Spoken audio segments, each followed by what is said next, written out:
Bonjour à tous. Alors aujourd'hui, on va parler des critères 4 qui sont abolis sur Paris en fait. Les critères 4 étaient prévus initialement pour le 1er janvier 2021 à être abolis, mais qui a été reporté au 1er juin de 2021 du coup.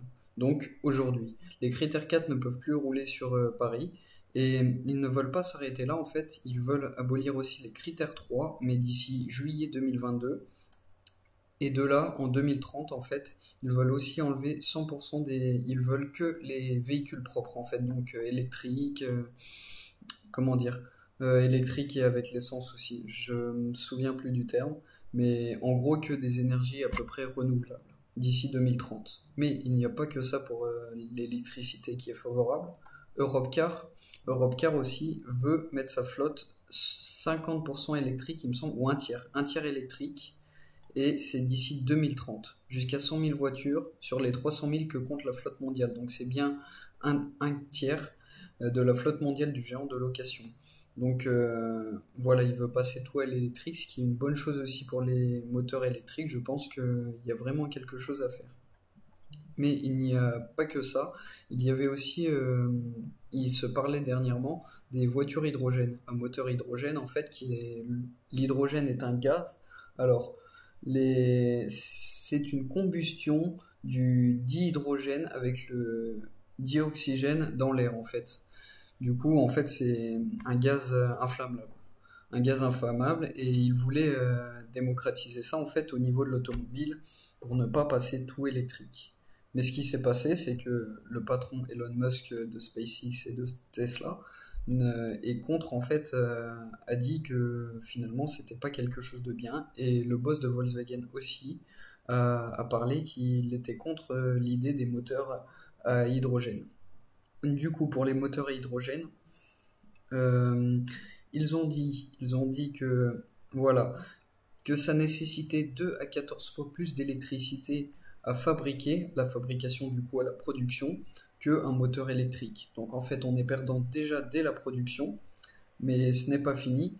Le rendement du hydrogène est seulement de 25 à 35%, ce qui est vraiment faible, donc du coup on en perd une énorme partie en fait. Mais il y a aussi la question de prix. Donc la question de prix, c'est que Volkswagen estime le coût global du consommateur sur un moteur électrique de 2 à 7 euros les 100 km. Alors que pour le moteur à hydrogène, le coût est de 9 à 12 euros pour la voiture à hydrogène. Donc du coup, les 100 km, 9 à 12 euros, ça fait quand même une grosse différence. Et il y a plein de constructeurs encore qui sont résolument à aller vers la voiture à hydrogène, comme Toyota, Hyundai, BMW, Stellantis, issus de la fusion Fiat-PSA. Mais voilà, il faut savoir que le géant Tesla du domaine électrique et Volkswagen qui veut s'électrifier ne sont pas du tout pour et les chiffres sont à la pluie contre le moteur à hydrogène. Alors, pour le groupe allemand, ils ont annoncé 46 milliards de plans d'investissement dans le véhicule électrique d'ici 5 ans, donc qui devrait représenter la moitié de ses ventes aux horizons de 2030, donc la moitié des ventes en électrique. Voilà, ce qu'ils disent, c'est que pour Elon Musk, ça serait pas du tout favorable en fait.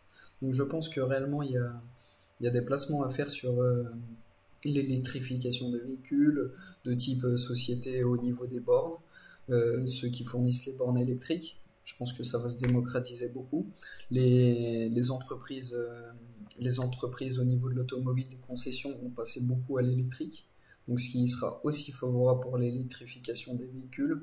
Et mon avis personnel, c'est que les moteurs à hydrogène n'iront pas très loin en fait. Je pense que ça ne passera pas la phase du concept où on ne pourra pas démocratiser à tout le monde le moteur d'hydrogène et je pense que visiblement c'est les moteurs électriques qui sont l'avenir en fait sur le plan automobile.